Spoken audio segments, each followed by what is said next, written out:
Hey, how's it going, guys? Mr. Boss for the win here, and in today's GTA 5 video, we need to talk about something very interesting as the DLC files for Grand Theft Auto Online actually got updated, and this is a weird time to be seeing something like this occur. So let's talk about all the details. So very early today, Foxy Snaps put out this tweet that was interesting. QA beta was updated to build ID 2005761, and the depots that were changed were 271, 591, and 271, 592. So this is very interesting, and I'll explain why. So the fact that QA beta itself got updated isn't really all that interesting. What is interesting is the timing here. This typically only occurs right when a new update is going to be coming out, not when we're in the middle of receiving tunables content for a previously released DLC, like gun running. So why would that be the case? And then just a couple hours later, Foxy Snaps put out another tweet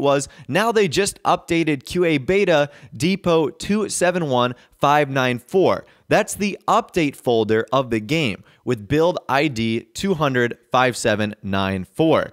And FunMW2 chimes in on this, and he put a couple of comments out on the GTA forum site. He said, most likely a new patch for all platforms to hotfix the Paleto Bay warp issue. They can't be releasing a new update, and the drip feed content isn't done yet. And he followed up to a comment that looks like they've updated the 271594 depot. It can be more than a fix. And he says update.rpf has the game scripts and other textures, and also 271594 contains the game's exe file. It needs to be updated for fixes as well. If it's just a launcher or social club fix, then they don't have to update it. Okay, so let's break down what has happened, because I know there's a lot of numbers and fixes and files there. Basically, QA beta was updated twice today. One was a random depot, and then one was the main core files of the game, and that's what has a lot of people interested. Now, typically when this occurs, it happens right before a new DLC is going to be coming out. That's where Rockstar developers are testing, patching, playing the content without it being on the public servers for us to enjoy. However, as I mentioned earlier, it's happening right now, and what FunMW2 said, we've got tunables content, a couple weeks of it still left. So it doesn't make sense for it to be a completely new DLC,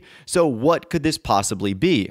So FunMW2 pointed to the Paleto Bay warp, and this is something I talked about a couple weeks ago when Rockstar made the original article. They have actually put a full dedicated support page on their Rockstar website based on the Paleto Bay warp. Now I'm going to read this to you again because it's interesting. Rockstar describes the rare issue in online where players enter a certain area off the shore of Paleto Bay are getting instantly relocated back to the beach. Now, they say in some instances, players have experienced this while conducting a supply delivery and have had their plane and supplies disappear as a result. This is the important part. While we work on a fix for this, we encourage players to avoid this specific location, which is located in the waters northwest of the Long Peninsula, extending from Paleto Bay. So in that article, they clearly say, while we work on a fix for this. So to me, it seems like this is going to be the update that Rockstar is going to end up doing here. They're going to be fixing the Paleto Bay warp. Now, this would not be the first time that Rockstar has done something like this. Do you guys remember when the Pegasi and Furnace Classic was released into the game? Rockstar did the exact same thing. They put out a dedicated support article to the steering issue with the Pegasi and Furnace Classic, where they stated they're aware of it and they're currently investigating it and they're going to offer a fix soon. And then on April 5th, which was a little bit over a month after the original article came out, Rockstar says title update 1.39 has a fix for the reported handling issues of several vehicles, including the steering on the Pegasi and Furnace Classic. For more information, please see this article. And that article was patch notes for that update, but the only thing that was fixed was handling issues on some vehicles. So that's important for a couple reasons. Number one, it shows that Rockstar has done something like this in the past. And it looks like they're going to be doing it again because the exact same thing happened prior to that update happening. QA beta was getting updated and tested, and it was likely for this tiny update right there. And another thing we can gather from this is the date. Rockstar created that article on March 30th. And then just a couple days later on April 5th, it was actually changed. So this seems to be way quicker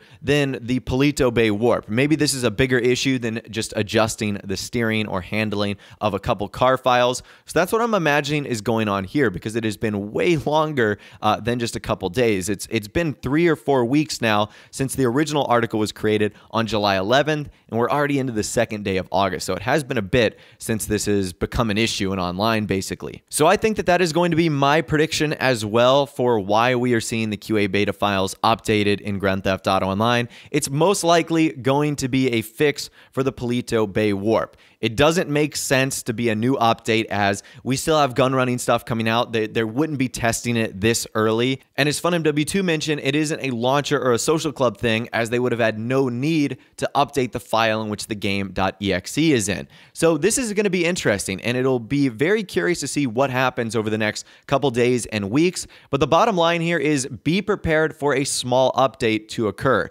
And if it does, there's a good chance that probably no new content is added. Rockstar most likely are just going to fix the Paleto Bay triangle or warp, as they're calling it. So be on the lookout for that if one day you wake up and you have an update for your PS4 or an update for your PC or Xbox One, then it's likely for something like this, and it most probably is not going to be for new content. So I'd love to hear from you guys in the comments section down below. What do you think this mysterious update to the Grand Theft Auto Online DLC files is for? I'd love to hear your thoughts, opinions, and more down there. If you guys did go and enjoy this video, though, a like rating would of course be awesome. And also subscribe to my YouTube channel if you are new or you like daily GTA 5 videos like this. With all the way, guys, like I said, thanks so much for watching. Take care, and I'll see you guys in the next video.